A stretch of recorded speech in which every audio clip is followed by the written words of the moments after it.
Hello, my name's Elijah Wells and today's review is Christopher McQuarrie's new movie, Mission Impossible Final Reckoning. Taking place pretty much right after the events of the previous film, Dead Reckoning Part 1, Ethan Hunt is tasked with another impossible mission to essentially track down the AI program known as the Entity after it pretty much infiltrated every known government website as well got into its nuclear codes. With the impending concern of a full-blown nuclear Armageddon pretty much at the world's hands at this point, it's pretty much up to Ethan and his crew to accept the mission or not to essentially track down the Entity and prevent a nuclear holocaust from happening. Even though, despite being Mission Impossible being some of the greatest action films that have been made in recent memory, the production of this one as well as the last one was particularly tumultuous as well. Not just with Dead Reckoning being remembered, not just being stopped and halted due to COVID and Tom Cruise pretty much freaking out in front of a crew member about it, which is completely justifiable, in my opinion. For Final Reckoning, there was definitely no walk in the park either. Even though filming started in early 2022, the film went on for a pretty long time in filming, and then was halted due to the writer's strike. Then finished in March 2024, as in the film took, if you include the strikes as well, took roughly 2 years, or with the strikes at the end, it took a year and a half to make. To a point, the film was essentially like Eyes Wide Shut, another Tom Cruise movie, which was also famous for its allegedly really long shooting schedule and a very stressful production for Tom Cruise. And of course, the movie's also booted with the franchise's longest runtime, with 2 hours and 50 minutes or 170 minutes runtime, which again does go to show the amounts of sheer intensity and raw discipline that Tom Cruise and Chris McQuarrie have with his franchise. It was also very interesting to keep in mind that this was originally going to be like a back-to-back film production, famously done with something like Lord of the Rings trilogy and Hobbit films, and also other stuff that I've done it like the Kill Bill films, and as well as the Avengers films being Infinity Wars and Endgame. But that unfortunately never happened, not just due to COVID, but of course the film's notoriously escalated budget to... The movie's budget goes up to a tone of $400 million. To put that in context, the recent Thunderbolts movie cost $180 million to make. So it does go to show this wasn't, again, a really easy film to make at all. So let's divulge into the Final Reckoning for this one. The movie does very interestingly open with not just the should you choose to accept statements when the RAF finally reach Ethan Hunt. But what's very interesting about this particular iteration is that they constantly flash back to all the films that came before it. The movie is, of course, somewhat building up like this might as well be the last ever we may see Ethan Hunt, given that Tom Cruise is in his 60s. But however, Tom Cruise has insisted he wants to keep doing these like Harrison Ford did with like Indiana Jones and Star Wars. But I feel like if you want to do this montage of all the adventures that Ethan Hunt has went through and say, oh, we have another one, I feel like that would have just completely cheapened the sequence a lot, because a lot of people, including critics, like a lot of people, have built it as the possible final installment of Mission Impossible, which is again, there's already a lot of banking on this film, particularly how much of a satisfying finale it could come off with. And we all came here to see Tom Cruise doing stunts, like diving into like sub-freezing waters and going down to, again, sub-freezing waters in a cramped up submarine that's basically been abandoned underwater with dead corpses, of course, and him dangling off an airplane, which is, again, there are definitely a lot of really cool stunts and some really cool execution and really great set pieces. Again, the franchise has been really known for, and some fight scenes that, again, are really cool, particularly when he's on a plane during the third act of the movie and how he fights off Raphael and trying to essentially get the key to essentially disable the Entity, which is, again, a really cool and really intense set piece to boot, in my opinion. And basically, of course, there was a fight scene where it takes place in the gym in a Navy ship, which is, again, a really cool scene, and how he pretty much laughs it off, being like, "You spend too much time on the internet," which I will explain right now. The movie does go into a very interesting term, as The movie's villain, Raphael, is basically has the entity on him, and the entity has some of a weird cult following to the point it's basically a doomsday cult at this point, where hundreds of thousands of people have now basically worshipped the entity to essentially bring on the nuclear Armageddon, which is again a really interesting idea that I never seen pretty much being realized in Mission Impossible to this extent, and how that really connects all the way back to Mission Impossible 3 with the rabbit's foot, which is again pretty interesting, even though I don't remember too much of the rabbit's foot. Like, and the movie somewhat justifies it, saying that you never really knew what was inside the so-called rabbit's foot. Which is again how that really ties in, not just with the opening montage of all the missions he's been through, but also with the rabbit's foot. And we also do get to see the man who walked in on the break-in at the vault from the first film, and that he's now living in the Arctic Circle and pretty much stayed around there for pretty much 30 years, which is again somewhat a really nice full circle moment for the man that bumped into Ethan Hunt and found a knife on his desk, which is again a really nice touching moment. The movie very cleverly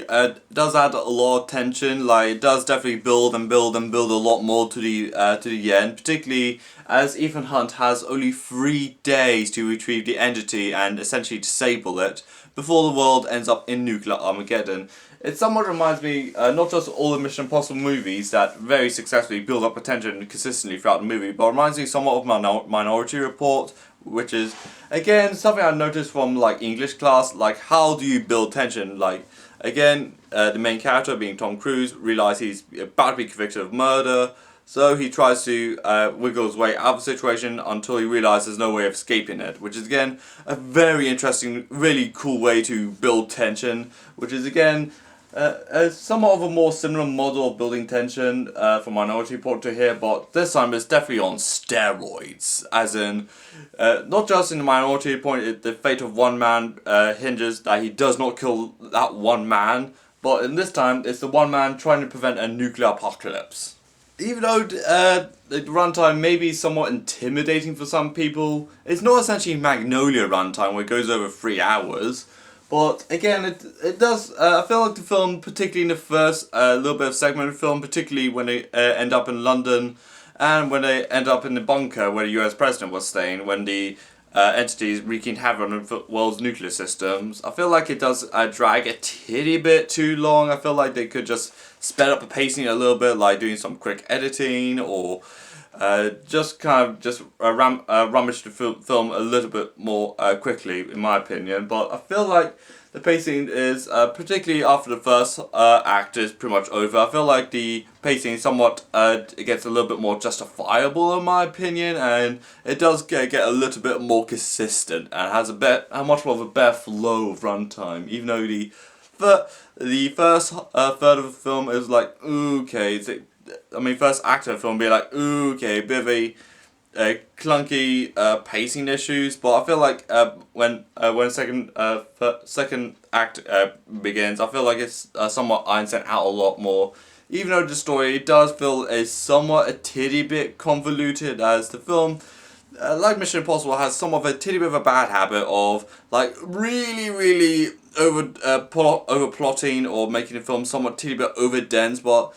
Again, I feel like the movie in this time around is a lot more easier to understand than usual, given that it does go straight after like Dead Reckoning, which is again a little bit more of a relief than usual. And the other characters, besides from Ethan Hunt, are definitely there, like Grace being portrayed by Harley Atwood, and of course there's Luther, who's pretty much been instrumental for these movies, who's barely in the movie because of spoiler reasons, which I don't want to get into because we're a non-spoiler channel here. And we have Simon Pegg as Benji, who's definitely the more of a light character in this film, and definitely the light in this film because it's definitely somewhat of a cheerful mood he is in. Like, he's definitely somewhat of a very likable person, and it's also Gabriel, who's definitely a really great villain, as well as the first one. I feel like this one as well, not just we understood in the first one, but in this one we definitely see his full capabilities, like what he's actually very capable of. And as of course there's Paris being betrayed by Pom Kamsalov. Sorry if I mispronounced your name, I do apologise. Again, she has a much more of a justifiable role as opposed to the first one, where she was essentially a glorified hitman in the first one with really bad driving. But this time, she has her own story arc to essentially assassinate Gabriel after a lot of backstabbing just went down in the first film, and of course, she has her own story arc about essentially trying to completely wipe out Gabriel. Again, she is incredible in this movie.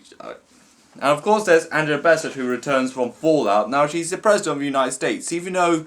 I don't remember much about the presidency roles in Mission Impossible, but I think this is a second time where she actually kills it as a world leader. After, of course, being Black Panther, Wakanda Forever, which she actually did get an Oscar nomination for. Again, for Mission Impossible Final Reckoning, if this is a final movie we may ever get from the Mission Impossible film, I feel like this is definitely a satisfying entry for a film, but not just a satisfying entry for a franchise, but I feel like this is a satisfying conclusion, and it does wrap up a lot of the arcs very neatly, particularly the ones about the characters from the first film and how it does go back to the montage in the beginning, and how it pretty much wraps everything up somewhat surprisingly neatly. The action scenes are definitely really nice and neat to look at. And Ethan's own personal battle, particularly with Gabriel and the entity, is definitely really good. I feel like a lot of the characters, particularly with Gabriel and Parasite, definitely have a lot more of a prevalent role in this movie than in the previous movie. And film's intensity and how it builds tension over time with its, again, although pretty daunting runtime of 2 hours 50 minutes, it does somewhat justify it despite the film's uneven pacing throughout the first act of the film. But the film, again, definitely justifies it, even though despite some parts of the story which does somewhat drag the film on a little bit too long, I feel like at the end of the day, if we want to see Tom Cruise doing massive stunts on a massive budget and having his close friend of his like Simon Pegg around, and of course having Luther around, and with the director Christopher McQuarrie, who's pretty much done I think like a great number of installments starting from Fallout, like it does show that all the great hard work, despite of how notoriously tumultuous the production was for the last 2 film installments, I feel like it has definitely paid off in droves at this point, for not just for Tom Cruise, but for every party involved in this film. So, for Mission Impossible, despite of its some of the slightly clunky start it had, I feel like it does really rev up all the engines and definitely goes full speed ahead and with no brakes. So, for Mission Impossible Final Reckoning, I'm feeling an 8 out of 10 on this one. So, what do you think of Mission Impossible Final Reckoning? Let me know in the comments down below. Subscribe to my channel, follow me on Twitter, Instagram, Blue Sky, Threads, and Letterboxd. And this is Elijah Wells, and bye.